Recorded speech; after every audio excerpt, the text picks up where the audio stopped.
बाबाजी और हुजूर महाराज जी की प्यारी संगत जी, राधा स्वामी जी, स्वागत है आपका हमारे चैनल भजन मार्गम में। संगत जी, जिसने अपने मन पर काबू पा लिया, समझो उसने पूरी दुनिया को जीत लिया। यही असली विजय है, क्योंकि सच्ची सफलता, सच्ची शक्ति और सच्ची खुशी वहीं से शुरू होती है, जब इंसान अपने मन का मालिक बन जाता है। इंसान कुछ भी कर सकता है, कुछ भी हासिल कर सकता है, अगर वह अपने मन को नियंत्रण में कर ले। मन चंचल है, बार बार भटकता है, लालच, भय, क्रोध, मोह जैसी भावनाओं में उलझ जाता है, और यही कारण है कि ज्यादातर लोग अपनी असली क्षमताओं को कभी जान ही नहीं पाते। वे अपने मन के पीछे पीछे चलते रहते हैं, जैसे कोई कठपुतली डोरी के इशारों पर नाचती है। लेकिन जो व्यक्ति अपने मन को साध लेता है, वह अपने जीवन की दिशा खुद तय करता है। अब सवाल ये उठता है, संगत जी, कि ऐसा क्या किया जाए जिससे मन हमारे अनुसार चले, न कि हम उसके अनुसार। इसका जवाब हमारे अंदर ही छुपा है, ध्यान, सुमिरन, सत्संग और आत्मनिरीक्षण के जरिए। जब हम रोज अपने अंदर झांकने की आदत बना लेते हैं, अपने विचारों को देखना शुरू कर देते हैं, तो धीरे धीरे हमारा मन भी हमें सुनने लगता है। जब हम उसे प्रेम से, समझदारी से दिशा देना शुरू करते हैं, तो वही मन जो पहले हमारा मालिक बना बैठा था, अब हमारा सेवक बन जाता है। और संगत जी, जिस दिन ये बदलाव आ गया, उस दिन समझो कि इंसान ने न केवल अपने जीवन को सुधारा, बल्कि अपनी आत्मा को भी ऊंचाइयों तक पहुंचा दिया। यही है मन पर विजय की राह, धैर्य, साधना और निरंतर प्रयास से भरी हुई, परंतु सबसे महान फल देने वाली। संगत जी, अगर आप हमारे चैनल भजन मार्गम पर नए हैं, तो कृपया इसे तुरंत सब्सक्राइब कर लीजिए। आज की ये वीडियो बेहद खास है, अंत तक जरूर देखिएगा। इसमें हम एक ऐसे सवाल का उत्तर देने जा रहे हैं, जो शायद जीवन का सबसे अहम, सबसे गहरा और निर्णायक प्रश्न है। एक ऐसा सवाल जो हमारे पूरे जीवन की दिशा और दशा बदल सकता है। और वह सवाल है, क्या हमारा मन हमारे अधीन है या हम उसके अधीन हैं? यकीन मानिए संगत जी, इससे बड़ा कोई प्रश्न नहीं है, और इसका हल ही हमारी हर परेशानी, हर उलझन का समाधान है। क्योंकि हमारा मन ही हमारे जीवन का असली केंद्र है, वही जगह जहां से हमारे विचार, भावनाएं, निर्णय और अंततः हमारे कर्म जन्म लेते हैं। संगत जी, अब जरा जीवन की संरचना को भीतर से समझिए। सबसे ऊपर है हमारी आत्मा, निर्मल, शांत, शाश्वत और अपरिवर्तनीय। आत्मा न कभी जन्म लेती है, न कभी मरती है। आत्मा के बाद आता है हमारा बुद्धि तत्व, हमारी सोचने, समझने और निर्णय लेने की शक्ति, यानी हमारी इंटेलिजेंस। फिर आता है हमारा मन, जो सोचता है, कल्पनाएं करता है, इच्छाएं पालता है और बार बार चंचल होता रहता है। इसके नीचे आती हैं हमारी इंद्रियां, जिनसे हम इस दुनिया को महसूस करते हैं, देखना, सुनना, सूंघना, छूना, स्वाद लेना और प्रतिक्रिया देना संभव होता है। और अंत में आती है बाहरी दुनिया, प्रकृति, समाज, माहौल, जो लगातार हमें कोई न कोई स्टिम्युलस देते रहते हैं। अब होता क्या है संगत जी, कि अधिकतर लोग बाहर से आने वाले इन संकेतों पर ही अपने जीवन को जीते हैं। जैसे ही कोई दृश्य, कोई आवाज, कोई खुशबू, कोई परिस्थिति सामने आती है, हमारी इंद्रियां सक्रिय हो जाती हैं। इंद्रियां हमेशा आनंद, सुख, संतुष्टि की तलाश में रहती हैं, और वो संदेश भेजती हैं हमारे मन को कि यह चीज चाहिए, तभी आनंद मिलेगा। अब अगर हमारा मन हमारी इंद्रियों के वश में है और बुद्धि पीछे रह गई है, तो मन वही करता है जो इंद्रियां कहती हैं। चाहे वो चीज हमारे लिए हानिकारक क्यों न हो, चाहे उसका परिणाम भविष्य में कितना भी दुखद क्यों न हो, मन उस क्षण की तृप्ति के लिए निर्णय ले लेता है।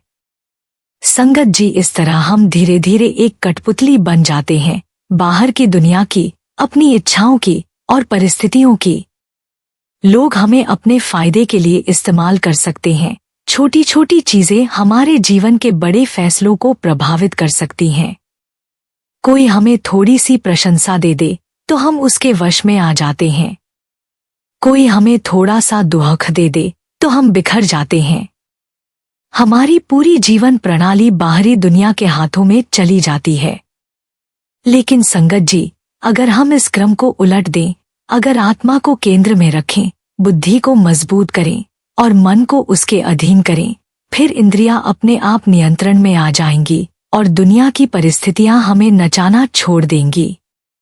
यही है सच्ची आजादी, सच्चा बल और सच्चा सुख। संगत जी, जरा सोचिए, कभी किसी ने आपको कुछ बुरा कह दिया या कोई बात दिल को लग गई तो क्या हुआ? गुस्सा उबल पड़ा, आंखें लाल हो गईं और शरीर में जैसे आग सी लग गई।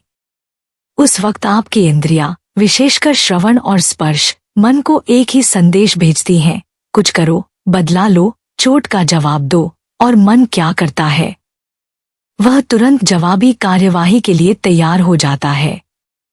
बुद्धि शांत रहती है, आत्मा की आवाज दब जाती है और मन कहता है, चिंता मत कर, मैं हूं ना, मैं तुझे तसल्ली दूंगा, तुझे इंसाफ दिलाऊंगा। अब जरा कल्पना कीजिए, किसी ने आपको धक्का दिया और आप गुस्से में आकर उसे घूंसा मार देते हैं। अगले ही पल वह इंसान गिरता है और उसकी मृत्यु हो जाती है। कुछ पलों के लिए मन को तो तसल्ली मिल गई, देखो मैंने तुझे जवाब दे दिया, लेकिन अब जिंदगी उलझ जाती है। कोर्ट कचहरी के चक्कर, जेल की सलाखों के पीछे सड़ता जीवन, अपनों की शर्मिंदगी, समाज की नजरें। और एक बार फिर वही सवाल उठता है, क्यों हुआ ऐसा? संगत जी, इसका जवाब बड़ा सीधा है, क्योंकि हमने इंद्रियों की सुनी, बुद्धि की नहीं, क्योंकि आत्मा की आवाज को अनसुना कर दिया, क्योंकि हमने जीवन की गहराई पर ध्यान नहीं दिया। संगत जी, कभी किसी खाने की महक आ जाती है और भूख से ज्यादा मन मचलने लगता है। कहीं कोई सुंदर चेहरा दिख गया और इंद्रियां बेचैन हो गईं। कोई लालसा मन में उठी और उसने कहना शुरू कर दिया, मुझे यह चाहिए, अभी चाहिए, तभी मुझे सुकून मिलेगा।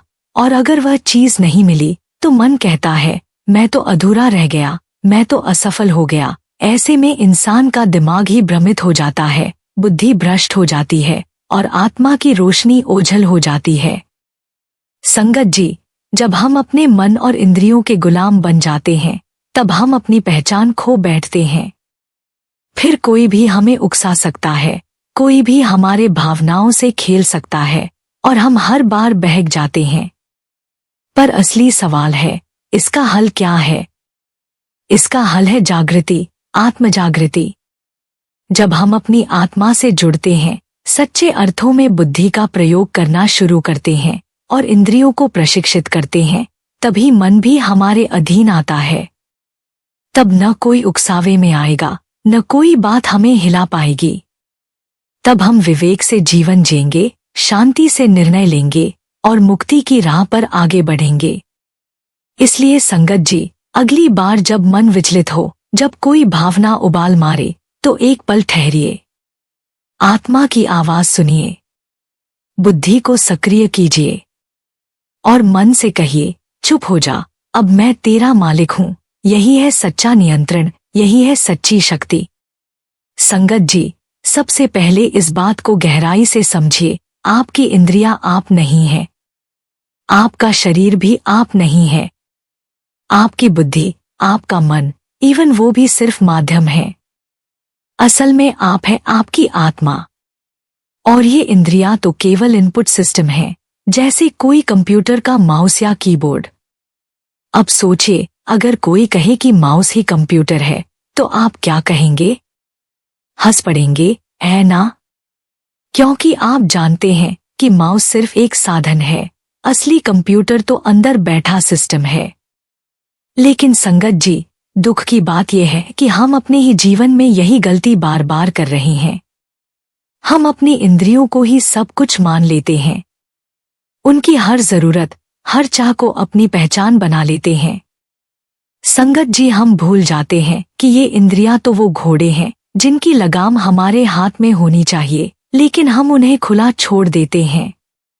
और जब घोड़े बेलगाम हो जाए तो वो जीवन को कहाँ ले जाते हैं? भटकाव की ओर, लालच की ओर, क्षणिक सुखों की ओर। संगत जी, इंद्रियां राजा नहीं है, ये तो सेवक हैं और इन पर नियंत्रण रखना हमारा काम है।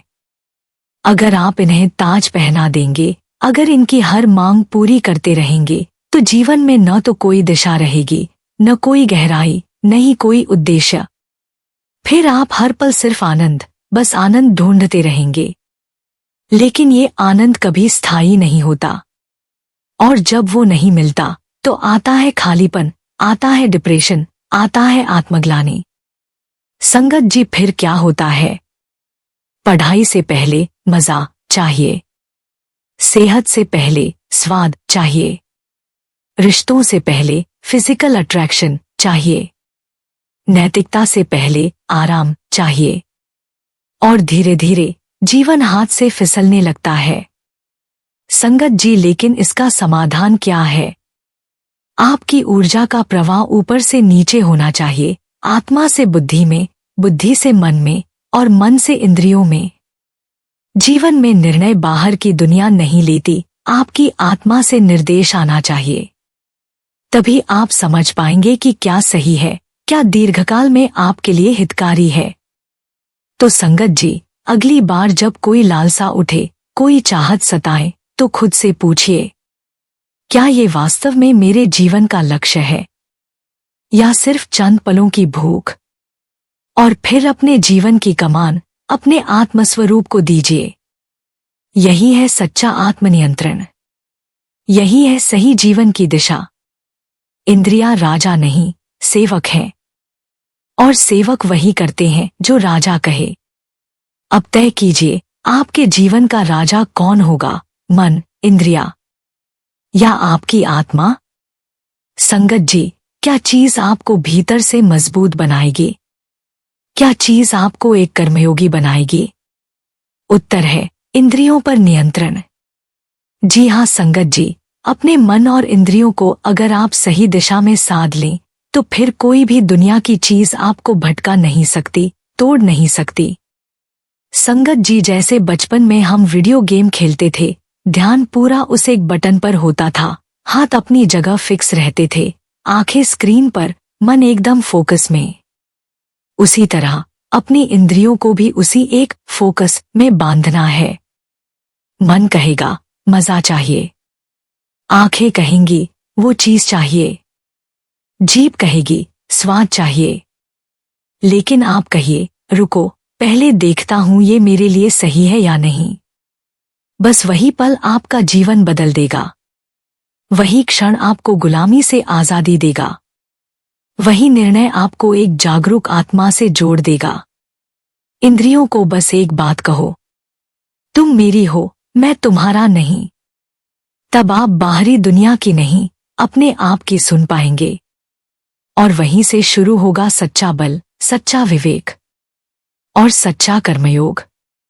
संगत जी, अगर आप सच में अपने मन को वश में लाना चाहते हैं, तो सबसे पहली चीज जो आपको करनी होगी वह है अपनी सोच की गति को धीमा करना। हमारा थॉट प्रोसेस आजकल इतना तेज हो गया है कि हम हर बात पर तुरंत प्रतिक्रिया देने लगते हैं, बिना सोचे समझे, बिना ठहरे। लेकिन सच्चा आत्मसंयम वहीं से शुरू होता है जहां हम अपनी सोच को मध्यम करना सीखते हैं, मन को शांत करना सीखते हैं। जब भी कोई स्थिति आए, कोई निर्णय लेना हो या कोई प्रतिक्रिया देनी हो, तो फौरन जवाब देने के बजाय कुछ पल रुकना जरूरी है। तुरंत रिएक्शन अक्सर हमारी इंद्रियों की ओर से आता है, जो कि केवल इनपुट सिस्टम है, लेकिन हमारी बुद्धि, जो विवेक से भरी होती है, वह तभी काम करती है जब हम उसे सोचने का अवसर देते हैं। इसलिए जीवन में एक नियम बना लीजिए, कोई भी निर्णय लेने से पहले थोड़ा रुकूंगा, सोचूंगा, समझूंगा और फिर ही कदम उठाऊंगा। दूसरी जरूरी बात है सेल्फ कंट्रोल, आत्मनियंत्रण। जब तक हम अपनी इच्छाओं, लालसाओं और इंद्रियों की पुकार पर लगाम नहीं लगा पाते, तब तक हम सच्ची आजादी महसूस नहीं कर सकते। कई बार ऐसा होगा कि कोई स्वादिष्ट खाना सामने होगा, लेकिन अगर आपने निर्णय लिया है कि आज व्रत है या स्वास्थ्य की दृष्टि से यह खाना नहीं है, तो खुद पर नियंत्रण रखिए। अपने मन से कहिए नहीं, आज नहीं, यह बहुत छोटी बात लग सकती है, लेकिन यही छोटे छोटे निर्णय धीरे धीरे आपको आत्मनियंत्रण की शक्ति देते हैं। यदि आज बाहर घूमने का मन है लेकिन काम अधूरा है, तो मन से कहिए कि नहीं, पहले काम फिर आराम।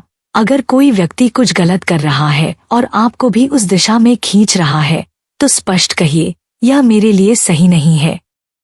संगत जी, यह जो खुद पर काबू पाने की कला है, यही असली ताकत है। जब आप अपनी इंद्रियों के सामने खड़े होकर उन्हें कह पाते हैं कि तुम्हारी मर्जी से नहीं, मेरी बुद्धि से मेरा जीवन चलेगा, तब आपको भीतर से एक अनोखी ताकत महसूस होती है। तब आप सच में महसूस करते हैं कि आपने अपने जीवन की लगाम अपने हाथ में ले ली है। और याद रखिए, सेल्फ कंट्रोल कोई जादू नहीं है जो एक दिन में आ जाए। यह एक अभ्यास है जिसे हर दिन धीरे धीरे एक एक निर्णय के साथ मजबूत करना होता है।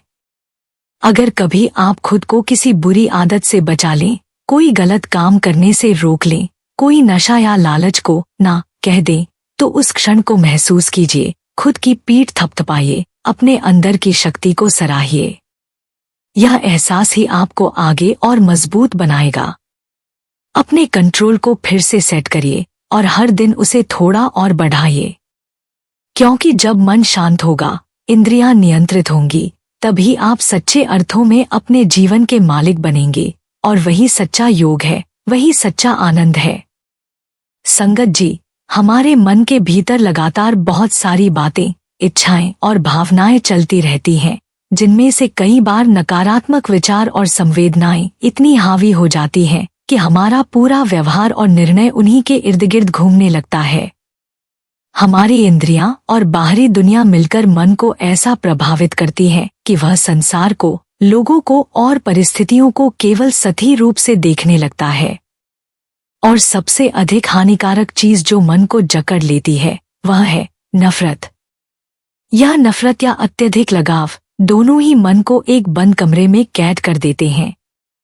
इसलिए सबसे पहली सीख यह है कि हमें क्षमा करना सीखना होगा। क्षमा का अर्थ यह नहीं है कि हम किसी व्यक्ति की गलत हरकत को स्वीकार करें, बल्कि इसका अर्थ है कि हम उसे अपने मन और विचारों से निकाल फेंकें, ताकि वह हमारे भीतर घुला जहर बनकर न बैठे। जब हम किसी को माफ करते हैं, हम असल में अपने आप को आजाद कर रहे होते हैं। संगत जी, मन को साफ और शांत रखने के लिए जरूरी है कि हम हर बात पर गहराई से विचार करें, लेकिन जरूरत से ज्यादा सोच कर फैसले न लें। हर चीज में उलझाव और असुरक्षा ढूंढना हमारे अंदर के भय को और गहरा करता है। इसीलिए अटैचमेंट्स यानी जरूरत से ज्यादा जुड़ाव को कम करना सीखिए। यह जुड़ाव किसी व्यक्ति, वस्तु, सोच या परिणाम से हो सकता है, लेकिन यदि आप इनसे बहुत अधिक बंध जाएंगे तो अपनी आत्मा से जुड़ाव नहीं हो पाएगा। आत्मा से जुड़ाव का अर्थ है जीवन की असलियत को समझना, जो है उसे वैसा ही स्वीकार करना। जीवन में बहुत सी बातें वैसी नहीं होंगी जैसी हमने सोची थी या चाही थी, लेकिन हमें उन्हें उसी रूप में समझने और स्वीकारने की शक्ति लानी होगी। संगत जी, कभी कभी हमारे दिमाग में बहुत सी पिटी हुई धारणाएं होती हैं, जैसे कि जीवन तो ऐसा ही होता है, लोगों से उम्मीद नहीं करनी चाहिए, मेरे साथ हमेशा गलत होता है, आदि। ये सभी मानसिक बंदिशें हैं जो हमें एक सीमित सोच में बांध देती हैं। इन्हें पहचानिए और धीरे धीरे साफ कीजिए। हर इंसान, हर परिस्थिति को न्यूट्रल होकर देखिए, बिना पूर्वाग्रह, बिना जजमेंट के।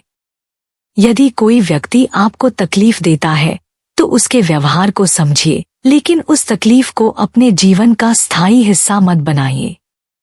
संगत जी, मन को वश में करने की प्रक्रिया में सबसे जरूरी है मन से संवाद करना। जब आपके मन में कोई तीव्र भावना, नकारात्मक सोच या बेचैनी जन्म ले, तो खुद से बात करिए। अपने मन से कहिए, यह सही नहीं है, इसका कोई स्थायी महत्व नहीं है, इससे ऊपर भी बहुत कुछ है। जैसे एक माता पिता अपने बच्चों को समझाते हैं, वैसे ही अपने मन को समझाइए। उसे काउंटर करिए, करेक्ट करिए और यह समझाइए कि तुम मेरे अधीन हो, न कि मैं तुम्हारे। जब यह संवाद आप लगातार करेंगे, तो धीरे धीरे आपका मन शांत होगा और एक दिन ऐसा भी आएगा जब आप स्वयं को महसूस करेंगे, अब मैं अपने मन का मालिक बन गया हूँ। संगत जी, लेकिन यह आत्मनियंत्रण और संवाद तभी शुरू होता है जब सबसे पहले आपको यह एहसास होता है कि मैं मन से ऊपर हूँ, इंद्रियों से ऊपर हूँ। मेरा असली स्वरूप मेरी आत्मा है और वही सबसे ताकतवर है। जब तक यह एहसास नहीं होगा तब तक मन आपको चलाता रहेगा।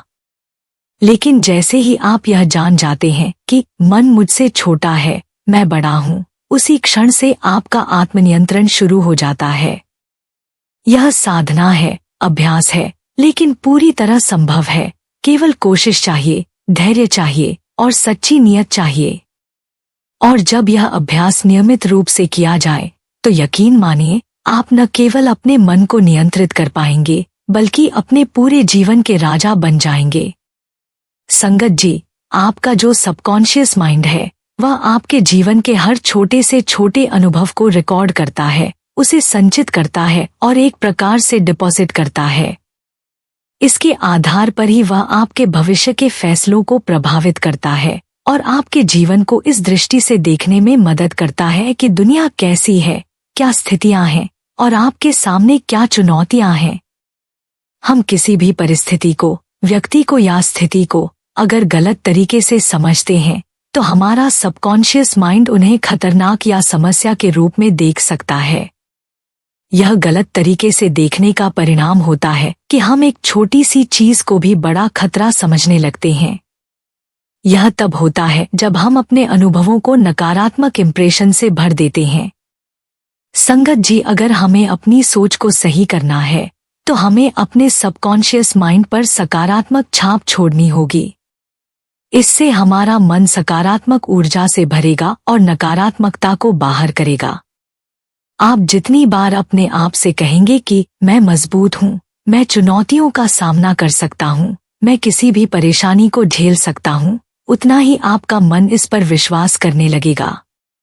यह केवल शब्दों का खेल नहीं है, बल्कि यह मन की सोच को बदलने की प्रक्रिया है। जब आप बार बार खुद से यह कहते हैं तो यह आपके सबकॉन्शियस माइंड में गहरे तक बैठ जाता है और आपको किसी भी मुश्किल से लड़ने के लिए मानसिक रूप से तैयार करता है। संगत जी, आपका जो मन है उसे हमेशा अच्छे फैसले लेने के लिए प्रेरित करना चाहिए। जीवन में जितनी भी बाधाएं आती हैं उन्हें पार करने के लिए आपको स्ट्रॉन्ग और क्लियर फैसले लेने होंगे। आपको खुद से यह कहना होगा कि मैं डर के सामने नहीं झुका, बल्कि मैं डर का सामना करता हूँ, और इसी तरह अपने मन को फोकस में रखकर एक सकारात्मक दिशा में आगे बढ़ना होगा। माइंडफुलनेस का अभ्यास भी जीवन को समझने में बहुत मदद करता है। माइंडफुलनेस का अर्थ है जो भी इस क्षण में आपके सामने हो रहा है उसका पूरी तरह से एहसास करना और उसे बिना किसी जजमेंट के देखना। जैसे आप सांस ले रहे हैं, आप जीवित हैं, आप जो देख रहे हैं उसे महसूस करें। यह सब आपको जीवन के प्रति जागरूक बनाएगा। जब आप हर चीज में फोकस कर पाएंगे तो आपका मन शांत और स्पष्ट होगा। आपको यह एहसास होगा कि जीवन सिर्फ सोचने और भटकने के बारे में नहीं है, बल्कि जो कुछ भी आपके सामने है उसे समझने और सकारात्मक दृष्टिकोण से देखना है। संगत जी, मन की छोटी छोटी विचारों की लहरों को नियंत्रण में रखना बहुत जरूरी है। जैसे ही कोई नकारात्मक विचार आता है उसे पकड़कर उसे सकारात्मक विचार में बदलने की कोशिश करें। यदि आपको किसी काम में कमी महसूस हो रही है तो इसे एक चुनौती के रूप में स्वीकार करें और खुद से कहें कि मैं इसे सुधार सकता हूँ, मैं इसमें और बेहतर कर सकता हूँ, और अपने मन को सही दिशा में मार्गदर्शित करें। संगत जी, आपका सबकॉन्शियस माइंड आपके द्वारा किए गए हर छोटे से छोटे अनुभव को जमा करता है और यह तय करता है कि आप अगले कदम में क्या निर्णय लेंगे। इसलिए यह बहुत जरूरी है कि आप हमेशा सकारात्मक और सशक्त विचारों को अपने मन में पालें। जब आप इस प्रकार अपने मन की ऊर्जा को सही दिशा में लगाते हैं तो वह आपके जीवन के हर पहलू को बदलने में मदद करता है। संगत जी, आपके जीवन का विजन हमेशा स्पष्ट और पॉजिटिव होना चाहिए। यह तय करें कि आप किस तरह का जीवन जीना चाहते हैं। क्या आप एक अच्छा इंसान बनना चाहते हैं? क्या आप सकारात्मक सोच के साथ जीवन जीना चाहते हैं? क्या आप अच्छे कर्म करना चाहते हैं? क्या आप दुनिया को समझकर अपनी आत्मा का विकास करना चाहते हैं? जीवन को समझने के लिए आपको सीखना होगा और खुद को मजबूत बनाना होगा। अच्छे कर्मों के द्वारा आप अपनी आत्मा को एक नई दिशा दे सकते हैं। संगत जी, जीवन में कई कठिनाइयां आएंगी, लेकिन जब तक आपका विजन सही और स्पष्ट रहेगा, आप हर मुश्किल को पार कर सकते हैं। धैर्य और सकारात्मकता बनाए रखें और जीवन को उसके सही उद्देश्य के साथ जीने का प्रयास करें। अपने मन को बस में करने की राह कठिन हो सकती है, लेकिन यह न केवल एक महत्वपूर्ण काम है, बल्कि यह आपके जीवन को एक नई दिशा और नई ताकत भी दे सकता है। संगत जी, अब जब हमने अपने मन को समझ लिया और यह जान लिया कि मन की सोच को कैसे सकारात्मक दिशा में लाया जा सकता है, तो हमें अपने जीवन में मन को सकारात्मक बनाने के लिए कुछ विशेष तरीके अपनाने होंगे, जो हमारे प्यारे बाबा जी ने हमें बताए हैं। बाबा जी ने हमें सिखाया कि जब भी हम अपने मन को शांति और सकारात्मकता से भरना चाहते हैं, तो हमें सत्संग, सेवा और नाम स्मरण को अपनी दिनचर्या का हिस्सा बनाना चाहिए। संगत जी, सत्संग यानी पवित्र संगति एक ऐसी शक्ति है जो हमारी आत्मा को शुद्ध करती है और हमारे मन को साफ करती है। जब हम सत्संग में बैठते हैं, तो हम अपने मन को परमात्मा के नाम में रमने का अवसर देते हैं, जिससे हम अपनी सोच को सकारात्मक दिशा में ले जा सकते हैं। इस संगति में हम अपने अंदर छुपे हुए नकारात्मक विचारों और संकोच को बाहर निकाल सकते हैं और केवल सत्य, प्रेम और परमात्मा के ज्ञान को अपनाकर अपने जीवन को ऊंचा बना सकते हैं। सत्संग में हम एक दूसरे के साथ जुड़ते हैं और एक ही सकारात्मक ऊर्जा का अनुभव करते हैं, जिससे हमारे मन की गति भी तेज हो जाती है और हम और अधिक आत्मविश्वास के साथ आगे बढ़ सकते हैं। सेवा यानी दूसरों के प्रति दया और योगदान देना हमारे मन को हर समय आत्मकेंद्रित रहने से बाहर निकालता है। जब हम सेवा करते हैं, तो हम न केवल दूसरों की मदद करते हैं, बल्कि हम अपने मन को आत्मिक शांति और संतुष्टि का अनुभव भी देते हैं। सेवा करने से हमें यह एहसास होता है कि जीवन का असली उद्देश्य स्वार्थ की बजाय परोपकार में है। यह हमारे भीतर एक गहरी संतुष्टि पैदा करता है और यही संतुष्टि हमारे मन को शांति की ओर ले जाती है।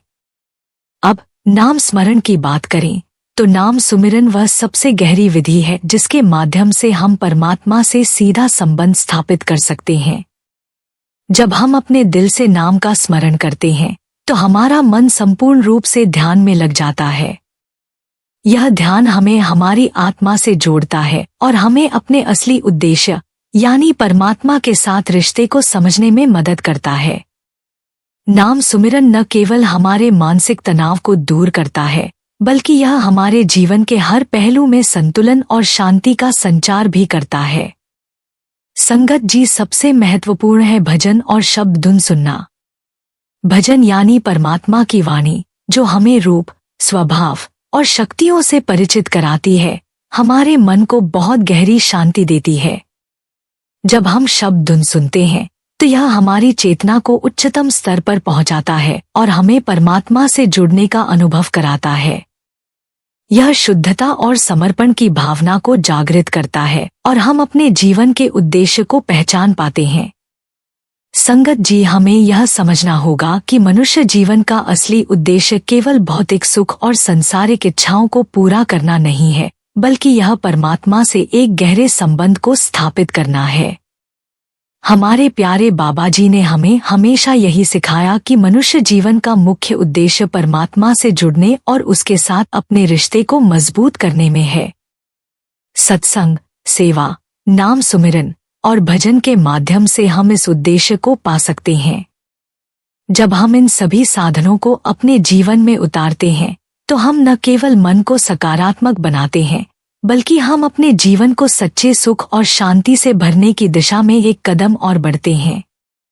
संगत जी, इस प्रकार हमारे मन और आत्मा का असली उद्देश्य परमात्मा से जुड़ना, उसकी कृपा और उसकी उपस्थिति को महसूस करना है। जब हम इस उद्देश्य को समझते हैं और इसे अपने जीवन में उतारते हैं, तो हम न केवल अपनी आंतरिक शांति को पा सकते हैं, बल्कि हम समाज में भी शांति और सकारात्मकता का प्रसार करते हैं। बाबाजी के दिखाए मार्ग पर चलते हुए हम अपने जीवन को एक उच्चतर स्तर तक ले जा सकते हैं, जहां न केवल हम अपनी आत्मा से जुड़ते हैं, बल्कि हम पूरी दुनिया में प्रेम और भाईचारे का संदेश भी फैलाते हैं। संगत जी, अगर आपको यह वीडियो पसंद आया हो तो इस वीडियो को लाइक करें, शेयर करें और हमारे चैनल भजन मार्गम को सब्सक्राइब करें। साथ ही अपने विचार और अनुभव हमें कमेंट में जरूर बताएं, ताकि हम एक साथ इस परम ज्ञान की यात्रा पर आगे बढ़ सकें। याद रखें, नाम सुमिरन और सेवा के द्वारा हम अपनी आत्मा को शुद्ध कर सकते हैं और जीवन के असली उद्देश्य को पा सकते हैं। हम सभी का जीवन सुंदर, शांतिपूर्ण और परमात्मा से जुड़ा हुआ हो, यही हमारी शुभकामनाएं हैं। राधा स्वामी जी।